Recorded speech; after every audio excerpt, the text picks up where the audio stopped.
Hey, this is Tim for your Words of Grace today from the Met. Enjoyed looking at some of the paintings and architecture and sculptures.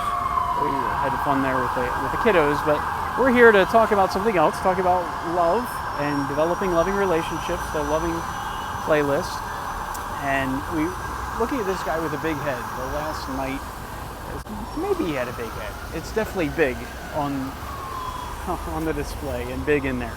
We're finding the different attributes of a loving person according to 1 Corinthians 13, the love chapter. And Paul says love is patient, love is kind.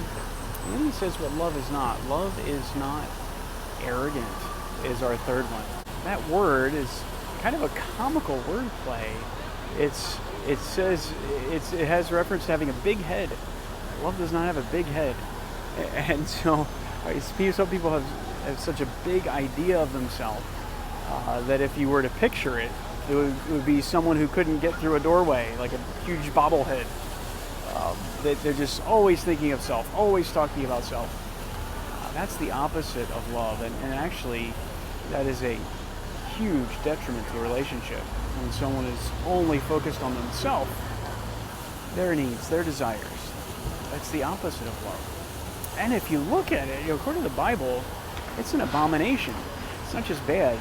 Solomon lists 7 things that God hates, and number 1 is a proud look, this big head. So we need to develop through Christ not an overemphasis on thinking too little of ourselves or too great of ourselves. We just don't think of ourselves, or we think scripturally or according to the Bible about who we are. All that we have, all that we are by God's grace. And whether you have great gifts or small gifts, gifts that should be displayed in an international museum or on your fridge at home, that doesn't matter. What matters is our great God and giving all of ourselves to Him. A loving person is not obsessed with themselves, is obsessed with God and others.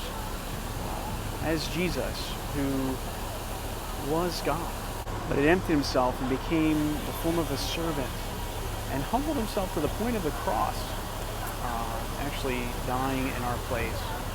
This is the Messiah, this is Jesus, the greatest example of love. So that as we live humbly with one another, our relationships are much more peaceful and harmonious and reflective of who He is, and really a testimony to His grace. Try not to follow this guy's example with your big head, but follow Christ.